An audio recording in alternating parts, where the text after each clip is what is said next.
எங்களது ஆர்எஸ்டி லிங்கேஷ் நாடகமன்றத்தை பார்க்க வேண்டும் என்றால் ஸ்ரீ கந்தகுரு மேடை நாடகமன்ற யூடியூப் சேனல் சப்ஸ்கிரைப் பண்ணுங்க, லைக் பண்ணுங்க, ஷேர் பண்ணுங்க, கமெண்ட் பண்ணுங்க. நன்றி.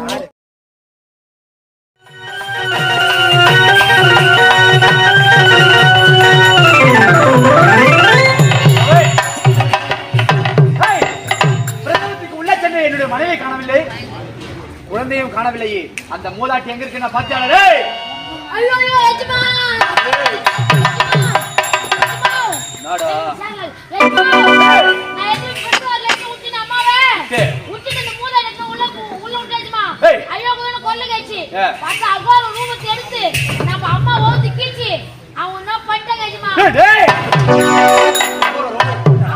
சரி, வந்தவள் யாரு என்று பார்க்கட்டும். எங்க இருக்கிறாவ?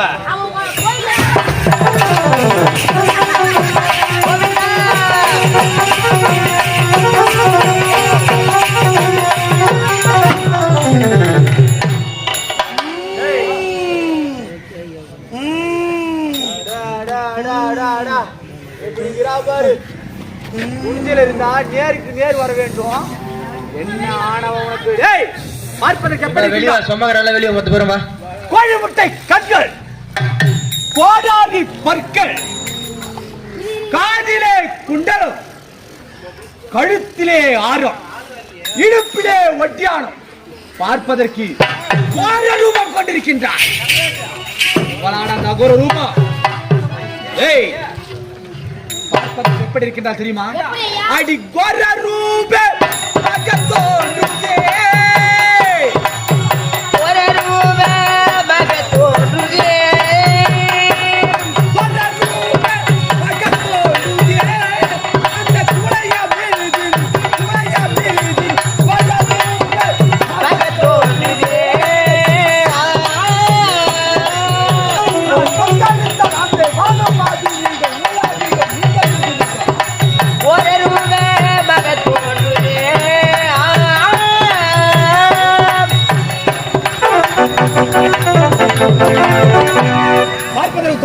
கொண்டிருக்கின்றாள். வந்தவள் யார் என்று தெரியவில்லை. வந்தவள் வாசம் சரிக்க வேண்டாம்.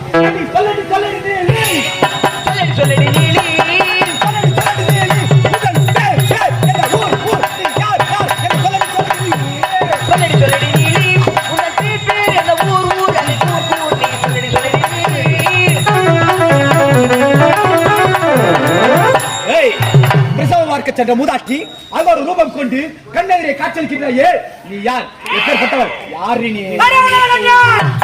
என்னை பார்த்த யார் என்று கேட்கிறாய்? ஆதி பார்த்தா சத்தியடா, ஆதி மீது சத்தியடா, ஆதிபரா சத்தியடா, அளவிழு காளியடா, ஆதிபரா சத்தியடா, அளவிழு காளியடா,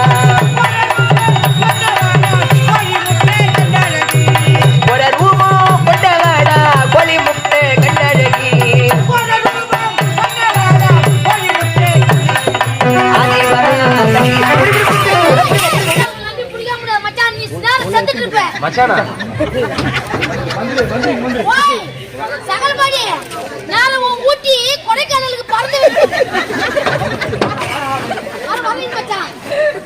பையன் நானும் கதைனா ஓயோ குச்சா புடிங்க இல்லனா ஊட்டுங்க அப்படியே ஓட்டும்.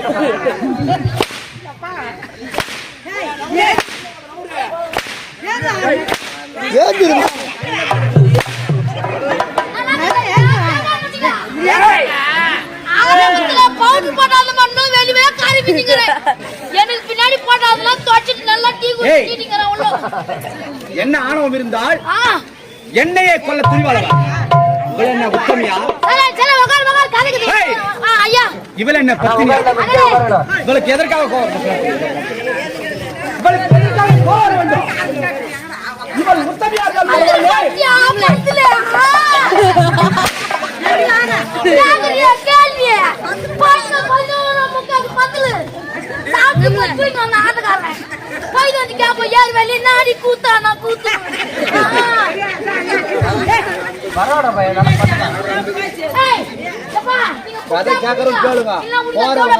அமைதியா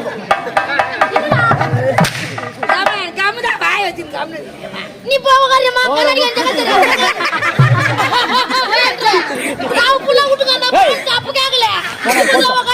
அப்படி இருக்கும்போது இவளுக்கு எது கோவம் வருது? இவள் உத்தமியா இருந்தால் கோவம் வரலாம், இவள் பத்தினியாக இருந்தா கோவலாம். இவள் என்ன உத்தமியா? உத்தமியும் கிடையாது. இவள் என்ன பத்தினியா? பத்தினியும் கிடையாது. சுத்தமா சொல்ல போனா இவ பச்சை தேவடியா.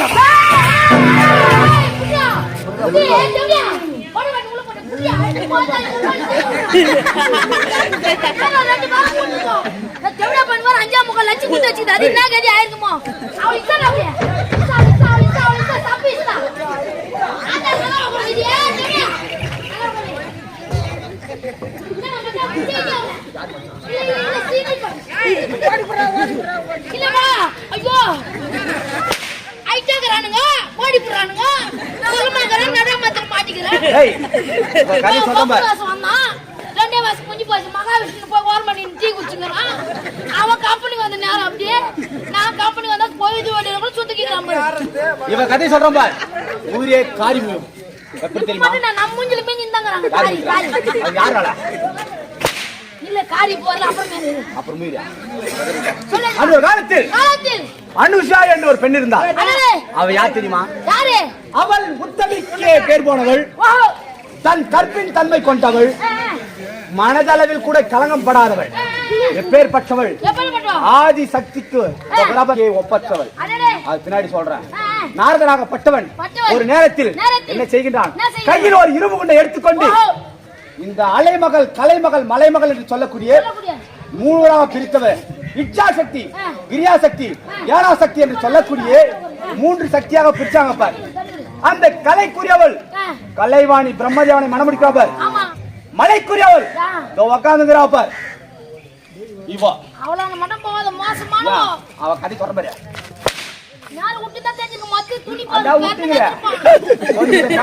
சொந்த காணாம போயிருக்கோம்.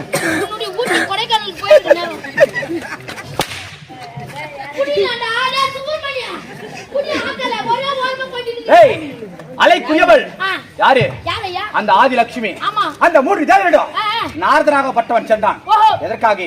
கையில் ஒரு இரும்பு குண்டை எடுத்துக்கொண்டு உங்கள் மூவரின் கற்பின் தன்மை கொண்டு இந்த இரும்பு குண்டை வறுகடலையாக வறுத்து கொடுங்கள் என்று கேட்டாள். வறுகடலை என்ன சொல்றா? சொல்லு. வேர்க்கடலை. வேர்க்கடலை வறுகடலை. அந்த மூன்று மூர்த்தி தேவர்கள் கேட்கும் போது அவ உத்தமியா இருந்தா வருபடா, இவளுக்கு பத்தினியா தானே வருபடா. அது வருபடவில்லை. என்ன செய்கின்றான்? மீண்டும் அந்த இரும்பு கொண்டு எடுத்துக்கொண்டு அந்த சப்த ரிஷிகள் ஆசீர்வதிக்கக்கூடிய பொன்னுலக வேந்தங்க நாம்பர் தேவடியாப்ப தேவேந்திர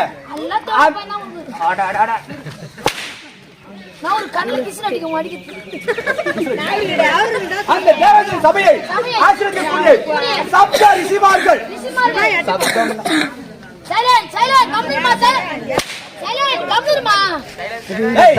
சப்தம் என்றால் ஏழு. அத்ரி, கிருது, பரத்வாஜர், விஸ்வாமித்திரர், ஜமதக்கனி, வசிஷ்டர், கௌதமர் என்று சொல்லக்கூடிய ஏழு ரிஷிமார்கள். அந்த ஏழு ரிஷிகளிலே முதல் ரிஷியாகப்பட்டவர் அத்ரி மகாமுனிவர். அரே அத்ரி மகாமுனிவர் மனைவி அனுஷியா. யாரு? அத்ரி மகாமுனி அங்கதாங்கிறாரா? அனுஷியா. அந்த அனுஷியாவோடு சென்று உங்கள் கற்பின் தன்மை கொண்டு இந்த இரும்பு கொண்டை வறுகளையாக வறுத்து கொடுங்கள் என்று கேட்டார். மனதளவில் கூட கலங்கப்படாதவள். உனக்கு திருமணம் முடிந்து விட்டதா? முடிஞ்சு போச்சா? மூணே முக்கா பசங்கிறாங்க. உன் மனைவியாக பற்றவள் சாலையோரமாக சென்று ஒரு ஆடவனை பார்த்து என்ன உரைப்பார்? அழகா இருந்தா அழகா கிரண்டு வைப்பார். அப்போதே மொட்டாட்டியா கெட்டு புட்டான் அர்த்தம். அப்போதே மொட்டாட்டியே யார் பேசுகிறா? அப்படியா சாலையோரமா போகின்ற ஒரு ஆடவன் அழகா இருப்பனை பார்த்து இவன் அழகாகிறான் மனசில் நினைச்சா கூட மனசளவுல கெட்டுவிட்டான். ஏனென்றால் அந்த காலத்தில் திருமணம் என்பது மாங்கல்ய சூடனா மட்டும் திருமணம் கிடையாது. மனசார ஒருத்தன் நினைச்சாவே அப்ப அவனே கணவனுக்கு சமமா போட்டான். அப்படியால்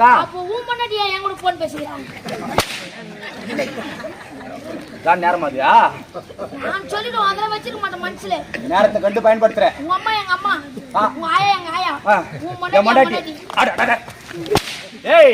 அம்மா என்று உரைத்துப்பார், அது ஒருமையில் பேச வேண்டும்.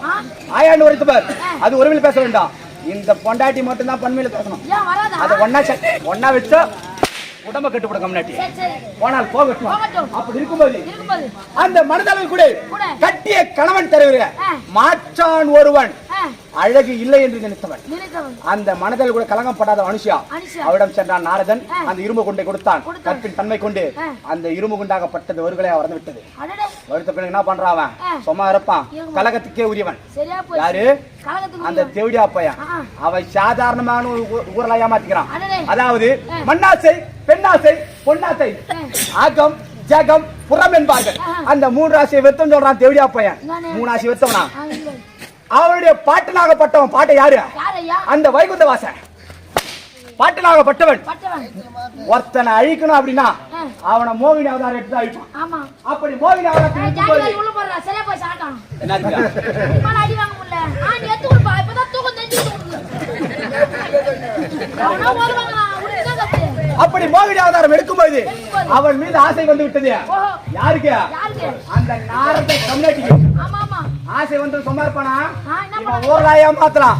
நான் மண்ணாசை, பொம்பளை ஆசை, பொண்ணு ஆசை ஒண்ணு இல்லைன்னு சொல்லிட்டு நம்மள ஏமாத்த முடியாது. அந்த தேவடியா பையன் என்ன செய்யறான்? அவன் பாட்டன் 32 லட்சம் வாங்கிய மோகினியாக அவதாரம் எடுத்தான். அவள் மீது ஆசை கொண்டு விட்டான். இவளை அடைய வேண்டும் என்பதற்காக என்ன செய்கின்றான்? நினைச்சாம்பார் அவன் மோகினியாவா? அப்பவே உயிர்ந்து அவனுக்கு பட்டது சிதறி விட்டது. ஏனென்றால் ரிஷி பிண்டம் இரவு தங்க பார்க்கலாம். ரிஷி பிண்டம் இரவு தங்காது என்பது இந்தாகப்பட்ட சிறந்தது. அதில் 60 குழந்தைகள் பிறந்தது. 60 குழந்தைங்க. அவன் ஊரை ஏமாத்தினான். அந்த 60 பிள்ளைகள் யாரு? அதான் தமிழ் வருடம் சொல்றப்ப தமிழ் வருஷம் 60 யார் பிள்ளை? அந்த நாரதனுடைய பிள்ளை. இது எத்தனாவது ஆண்டு? அவருடைய 39வது பிள்ளை சித்திரை பிறந்தது. 39வது மகன் விசுவாவசி பிறந்திருக்கான். அடுத்த ஆண்டு 40வது வருஷம் பிறக்க போது அவருடைய 40வது பிள்ளை பராபராண்டு. பராபர என்று பிள்ளை பிறக்க என்ன பண்றது? நாட்டு முடிச்சிங்களா? கீ தள்ளித்தான் போட்டா மதிக்கிறேன். அப்படி இருக்கும்போது அந்த உலகத்தை ஏமாத்துறவன் நம்மளை ஏமாத்த முடியாது. மீண்டும் என்ன செய்கின்றான்? அந்த அனுஷாவிடம் வாங்கி இரும்பு கண்ட வரகுல வட்டான் பாரு. அத துணுகுனே எங்க போறான்? மீன் இந்த தேவடியா கிட்ட போறான்.